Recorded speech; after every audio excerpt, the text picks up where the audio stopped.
తీసుకుందామంటే licence ఫీజులు పెంచినావు, అంటే RTA ఛార్జీలు పెంచి పేదల మీద భారం వేసినావు. మద్యం ధరలు, బీర్ల ధరలు, విస్కీల ధరలు పెంచిండు కానీ అవ్వాతాతలకు ఇస్తా అన్న 4000 పెన్షన్ అయితే పెంచలే. విస్కీల ధరలు పెంచిండు. అవ్వాతాతలకు మేనిఫెస్టోలో 4000 పెన్షన్ పెంచుతా అన్నాడు, అది మాత్రం ఎగబెట్టిండు. విత్తనాల ధర పెంచిండు. జనుము విత్తనాలు, జిలుగు విత్తనాలు, పత్తి విత్తనాలు, రైతులు వాడే విత్తనాల ధరలు పెంచిండు కానీ రైతుకు రుణమాఫీ చేయలేదు. బస్సు టికెట్లు పెంచిండు కానీ అక్కా చెల్లెలకు ఇస్తాన్న మహాలక్ష్మి పథకాన్ని అమలు చేయలేదు. ఇవాళ ఎంత పెంచడు, అడ్డగోలుగు పెంచి పడేసిండు. ఉదాహరణకు మెహదీపట్నం నుంచి సికింద్రాబాద్ పోతే ఇంతకుముందు 25 రూపాయలు టికెట్ ఉండే, ఇవాళ 35 రూపాయలు చేసిండు. ఈసీఐఎల్ నుంచి సికింద్రాబాద్ పోతే ఇంతకుముందు 20 రూపాయలు టికెట్ ఉండే, ఇవాళ 30 రూపాయలు చేసిండు. ఇవాళ కామారెడ్డికో, సిద్దిపేటకో, వరంగల్కో, మహబూబ్ నగర్కో, నల్లగొండకో పోవాలంటే టికెట్ పండగ పేరిట డబుల్ త్రిబుల్ ఛార్జీలు వసూలు చేస్తున్నావు. ఇది ఎక్కడి ప్రజాస్వామ్యము? రేవంత్ రెడ్డి ఇవాళ ఏంటంటే మెట్రో రైలును ప్రభుత్వ పరం చేసుకున్నాడు. ఇప్పుడు మెట్రో గవర్నమెంట్ అయింది కదా, అంటే రేవంత్ రెడ్డి ఇక టికెట్ల ధరలు పెంచితే ఎవడు ఆర్టీసీ బస్సు ఎక్కడు, మెట్రో ఎక్కాలని కుట్ర. మెట్రో పేరు మీద ఉన్న 250 ఎకరాలు అమ్ముక దొబ్బాలి, కమిషన్లు దొబ్బాలి, తన అనుయాయులకు కట్టబెట్టాలి. ఇక మెట్రోను ఆగం చేస్తావు. ఇప్పుడు ఆర్టీసీని ఆగం అయిపోయింది. ఇలా బీఆర్ఎస్ ప్రభుత్వం ఉన్నప్పుడు ఆర్టీసీ కార్మికుల సంక్షేమం కోసం బీఆర్ఎస్ పాలనలో 9,000 కోట్ల రూపాయలు రాష్ట్ర ప్రభుత్వం నుంచి గ్రాంట్గా ఇచ్చాం. కానీ రేవంత్ రెడ్డి పాలనలో ఏం చేస్తున్నారు? మహాలక్ష్మి డబ్బులు కూడా ఇవ్వట్లేదు. మహాలక్ష్మి కింద నెలకు 330 కోట్లు ఇస్తామన్నారు కదా, ఇప్పుడు 3 నెలలు 4 నెలల బకాయి పడ్డది. మహాలక్ష్మి డబ్బులు కూడా రావడం లేదు. కాగితాల మీద లాభాల్లో ఉందంటున్నారు. కార్మికులకు రావాల్సిన డబ్బులేమో ఇస్తలేరు. రిటైర్మెంట్ డబ్బులు రావట్లే కార్మికులకు రావాల్సినటువంటి పిఎఫ్ బకాయిలు రావడం లేదు. సిసిఎస్ డబ్బులు రావడం లేదు. కార్మికులకు పిఆర్సీ సవరణ రావడం లేదు. కాంగ్రెస్ పార్టీ మేనిఫెస్టోలో ఏం చెప్పింది? కాంగ్రెస్ ప్రభుత్వం అధికారంలో వచ్చిన వెంటనే ఆర్టీసీ కార్మికులను ప్రభుత్వ ఉద్యోగులుగా గుర్తిస్తామన్నారు. నాడు కేసీఆర్ ప్రభుత్వమే కేబినెట్లో ఆమోదం తెలిపింది, జీవో ఇచ్చింది, ప్రభుత్వ ఉద్యోగులుగా ఆర్టీసీ కార్మికులను గుర్తించింది. గెజిట్ నోటిఫికేషన్ ఇవ్వాల్సింది ఇవాళ 2 సంవత్సరాల నుంచి పెండింగ్లో పెట్టి ఆర్టీసీ కార్మికుల ఉసురు పోసుకుంటుంది రేవంత్ రెడ్డి ప్రభుత్వం. ఇవాళ రేవంత్ రెడ్డి పాలన చూస్తుంటే ఆర్టీసీని అమ్మకదో పెట్టట్టున్నాడు. ఆర్టీసీని ప్రైవేటీకరణ చేసే కుట్ర కనబడతా ఉంది. ఈ ఎలక్ట్రిక్ బస్సుల పేరిట ఇక ఆర్టీసీలో హైదరాబాద్లో ఆర్టీసీ కార్మికుడు ఉండడు.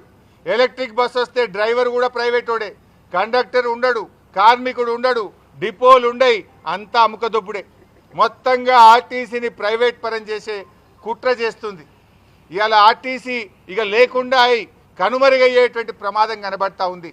హైదరాబాద్లో ఇవాళ కమిషన్ల కోసం బడా కాంట్రాక్టర్లకు ఎలక్ట్రిక్ బస్సుల కాంట్రాక్టులు కట్టబెట్టడం కోసం ఈ కుట్రకు నువ్వు తెరలేపినవు. దానికి అందమైన ముసుగు పెడుతున్నావు ఎలక్ట్రిక్ బస్సులని. దాని వెనుక పెద్ద ఎత్తున అవినీతి జరుగుతూ ఉంది. బడా కాంట్రాక్టర్లకు ఎలక్ట్రిక్ బస్సులు కట్టబెట్టే కుట్ర జరుగుతూ ఉంది. ఇవాళ దాంట్లో భాగంగానే ఏం చేస్తుండు? ఎట్లా ఎలక్ట్రిక్ బస్సులే ఆర్టీసీ బస్సులు ఉండేవి కనుక ఉప్పల్ మియాపూర్లో ఉండేటువంటి వర్క్షాప్లని ఇలా అమ్మేస్తుండు రేవంత్ రెడ్డి. ఎన్నో ఏండ్ల చరిత్ర ఉన్న మియాపూర్ వర్క్షాప్, ఉప్పల్ వర్క్షాప్ రెండింటిని అమ్మకానికి పెట్టిండి ఇవాళ రేవంత్ రెడ్డి గారు. ఇవాళ జూబ్లీ బస్టాండ్తో సహా రాష్ట్రంలో ఉండే అనేక బస్టాండ్లను రేవంత్ రెడ్డి ప్రభుత్వం హడ్కోలో కుదబెట్టి 1500 కోట్ల అప్పు తెచ్చిండు. బస్టాండ్లేమో కుదబెడతావు, వర్క్షాప్లేమో అమ్మకదొప్పుతావు, ఇక ఒక్క ఆర్టీసీ బస్సు కొనవు. ఉన్న బస్సులన్నీ ప్రైవేట్ కాంట్రాక్టర్లకు ఇచ్చి కిలోమీటర్కు 59 రూపాయలు కట్టబెట్టే కుట్ర చేస్తూ ఉన్నావు. నువ్వు వచ్చినాక ఒక్క బస్సు కొన్నవా రేవంత్ రెడ్డి? ఒక్క రిక్రూట్మెంట్ చేసిన వారు రేవంత్ రెడ్డి? బీఆర్ఎస్ ప్రభుత్వం కాంట్రాక్ట్ వ్యవస్థను రద్దు చేసింది. బ్రెడ్ విన్నర్ స్కీమ్ తీసుకొచ్చి కార్మికుల పిల్లలకు ఉద్యోగాలు ఇచ్చింది. పెద్ద ఎత్తున రిక్రూట్మెంట్ చేసింది. 9,000 కోట్లు గ్రాంట్గా ఇచ్చింది. బీఆర్ఎస్ ప్రభుత్వం ఆర్టీసీని నిలబెట్టే ప్రయత్నం చేస్తే రేవంత్ రెడ్డి ఆర్టీసీని కుదబెడుతున్నాడు, అమ్ముకదొబ్బుతున్నాడు. ఇదేనా నువ్వు ఆర్టీసీ పట్ల నీ చిత్తశుద్ధి? ప్రభుత్వ రంగ సంస్థల్ని కాపాడడం అంటే ఇదేనా అని నేను ఈరోజు రేవంత్ రెడ్డి గారి ప్రభుత్వాన్ని అడుగుతా ఉన్నా. ముఖ్యంగా ఇలా కార్గో విషయంలో కేసీఆర్ గారు ఆర్టీసీని లాభాల బాట పట్టించాలని ఆర్టీసీలో కార్గో వ్యవస్థను స్టార్ట్ చేశారు. దానివల్ల సంవత్సరానికి 100 కోట్ల రూపాయల ఆదాయం వస్తూ ఉంది. ఇవాళ కార్గోను కూడా రేవంత్ రెడ్డి కన్నుబడ్డది. ఆ కార్గోను తమ అనుయాయులకు కట్టబెడుతున్నాడు. అడ్డికి పావు షేర్కు ఇవాళ ఆ కార్గోను అముకదొబ్బి ప్రైవేట్ వాళ్ళ చేతిలో పరం చేస్తూ ఉన్నాడు. అంటే ఆర్టీసీకి లాభాలు రావడం, ఆర్టీసీ బాగుపడడం, ఆర్టీసీ కార్మికులు బాగుండడం రేవంత్ రెడ్డి ప్రభుత్వానికి ఇష్టం లేదు. మేము బీఆర్ఎస్ పార్టీ పక్షాన ఒకటే డిమాండ్ చేస్తున్నాం, అడ్డగోలుగా పెంచిన బస్ టికెట్ల ధరలు వెంటనే తగ్గించండి. ఆర్టీసీకి ప్రభుత్వ పరంగా ఇవ్వాల్సిన బకాయిలు ఇవ్వండి. గతంలో బీఆర్ఎస్ ప్రభుత్వం ప్రతి ఏడాది ఆర్టీసీకి బడ్జెట్లో 1500 కోట్లు పెట్టి 1500 కోట్లు గ్రాంట్గా మేము ఆర్టీసీకి ఇచ్చాం. ఆ రకంగా ఆర్టీసీని కాపాడాలి కానీ పేద ప్రజల మీద భారం వేయొద్దు, పేదల నడ్డీ విరిచొద్దు. నువ్వు అడ్డగోలుగా టికెట్ల ధరలు పెంచి కమిషన్లు దంచుడు కాదు రేవంత్ రెడ్డి, పేదల కోసం పనిచేయి. ప్రజాస్వామ్యంలో అరెస్టులకు తావు లేదు. నిరసన అనేది ప్రజాస్వామ్యం, ప్రజలకు మన రాజ్యాంగం కల్పించినటువంటి హక్కు. ఈరోజు రాహుల్ గాంధీ ఏమంటాడు, మాటల్లో రాజ్యాంగ రక్షణ. రాహుల్ గాంధీ గారు నీ మాటల్లోనే రాజ్యాంగ రక్షణ కనబడుతుంది, కానీ నీ ముఖ్యమంత్రి రేవంత్ రెడ్డి పాలనలో రాజ్యాంగ భక్షణ జరుగుతూ ఉంది రాష్ట్రంలో. నువ్వు ఒక్కసారి రివ్యూ చేయి, నీ 6 గ్యారెంటీలు ఏడబైంది, నీ 7వ గ్యారెంటీ ఏడబైంది. ఇవాళటికి నన్ను ఈ ఇంట్లో ఎన్నిసార్లు హౌస్ అరెస్ట్ చేస్తారు? ఇదన్న మొదటిసారా? ఎప్పుడు బీఆర్ఎస్ పార్టీ ప్రజల పక్షాన ప్రశ్నిస్తే, ప్రజల పక్షాన పోరాడితే ప్రతిసారి అరెస్టులు చేయడం, మమ్మల్ని హౌస్ అరెస్టులు చేయడం, అక్రమ నిర్బంధాలు, అక్రమ కేసులు, మా ఇళ్ల మీద దాడులు చేసుడు, ఇదేనా ప్రజాస్వామ్యం అని నేను రాహుల్ గాంధీ గారిని ప్రశ్నిస్తా ఉన్నా.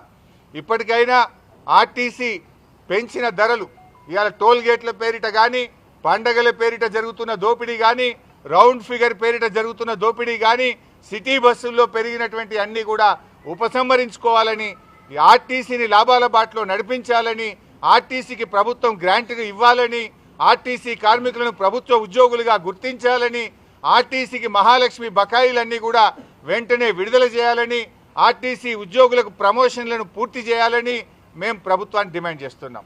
Thank you.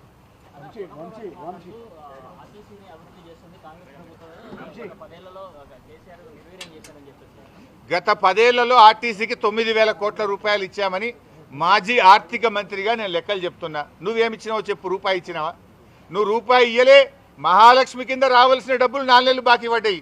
నువ్వు నన్ను కాదయ్యా పొన్నం ప్రభాకర్ నువ్వు అడగాల్సింది. నువ్వు నీ ముఖ్యమంత్రిని నిలదీ, నీ బట్టి విక్రమార్కని నిలదీసి ఆర్టీసీకి గ్రాంట్ అడుగు, ఆర్టీసీకి మహాలక్ష్మి బకాయిలు రూపాయి లేకుండా ఇవ్వమని ప్రశ్నించాల్సింది ముఖ్యమంత్రిని, ఫైనాన్స్ మినిస్టర్ను, నన్ను కాదు. మేము 9,000 కోట్లు ఇచ్చినాం పొన్నం ప్రభాకర్ గారు, మేము కొత్త బస్సులు కొన్నాం పొన్నం ప్రభాకర్ గారు, మేము కార్మికులు రిక్రూట్మెంట్ చేసినాం పొన్నం ప్రభాకర్ గారు, మేము ఆర్టీసీ కార్మికులను ప్రభుత్వ ఉద్యోగులుగా గుర్తిస్తూ నిర్ణయం తీసుకున్నాం పొన్నం ప్రభాకర్ గారు. నీకు చేతనైతే, చిత్తశుద్ధి ఉంటే, ఆర్టీసీ మీద ప్రేమ ఉంటే ఆ కార్మికులను ప్రభుత్వ ఉద్యోగులుగా గుర్తించు. నీకు చిత్తశుద్ధి ఉంటే ముఖ్యమంత్రి అముకదొప్పుతున్నాడు మియాపూర్ వర్క్షాప్ను, అదేవిధంగా ఉప్పల్ వర్క్షాప్ను అడ్డికి పావు షేర్ ఆయన మనుషులకు ముఖ్యమంత్రి కట్టబెడుతుండు. నీకు కార్మికుల మీద, ఆర్టీసీ మంత్రిగా ప్రేమ ఉంటే ఆ వర్క్షాప్ల ప్రైవేటీకరణ ఆపాలి పొన్నం ప్రభాకర్. ఇంకెంత పెంచుతావు నాయన? ఇప్పటికీ 5 సార్లు పెంచినావు, ఇప్పటికీ 5 సార్లు పెంచినావు. ఏదో ఒక ముసుగు, రౌండ్ ఫిగర్ అని ఒకసారి, టోల్ గేట్ అని ఒకసారి, పండుగలని ఒకసారి, బస్ పాస్లని ఒకసారి, సిటీ బస్సులని ఒకసారి, ఎలక్ట్రిక్ బస్సులని సర్ఛార్జ్ అని ఒకసారి. ఎన్నిసార్లు పెంచుతావు? వెనకట 3 పైసలు 5 పైసలు పెంచితేనే పెద్ద పోరాటాలు జరిగేది. నువ్వు ఒకటేసారి డబుల్ చేస్తున్నావు. అంటే ఇదేందా? మహిళలకు ఫ్రీ అంటావు, పిల్లల మీద, పిల్లల బస్ పాస్ల మీద, మగవాళ్ళ మీద డబుల్ వసూలు చేసి ఇదేం ఫ్రీ? ఇంటి సంసారంలో ఉండే పైసలు గవ్వే కదా. ఈ చేయితో ఇస్తున్నావు, ఆ చేయితో గుంజుతున్నావు. తేడా ఏమున్నది? ఎడమ చేయితో ఇచ్చినావు, కుడి చేయితో గుంజుతున్నావు. ఆర్టీసీ ఛార్జీలు తగ్గేదాకా ప్రజల పక్షాన బీఆర్ఎస్ పోరాడుతూనే ఉంటుంది. వివిధ రూపాల్లో నిరసన కార్యక్రమాలు రూపొందిస్తాం. ఈరోజు ఆర్టీసీ బస్ ఎక్కే, ఆర్టీసీలో ప్రయాణించే ప్రయాణికుల మనోభావాలు కనుక్కుంటాం. ఆర్టీసీ ఎండీని కలిసి తగ్గించమని ప్రజాస్వామ్యయుతంగా కోరుతాం. ప్రభుత్వం దిగి రాకపోతే ప్రజా ఉద్యమాలను మరింత బలోపేతం చేస్తాం, ఉధృతం చేస్తాం.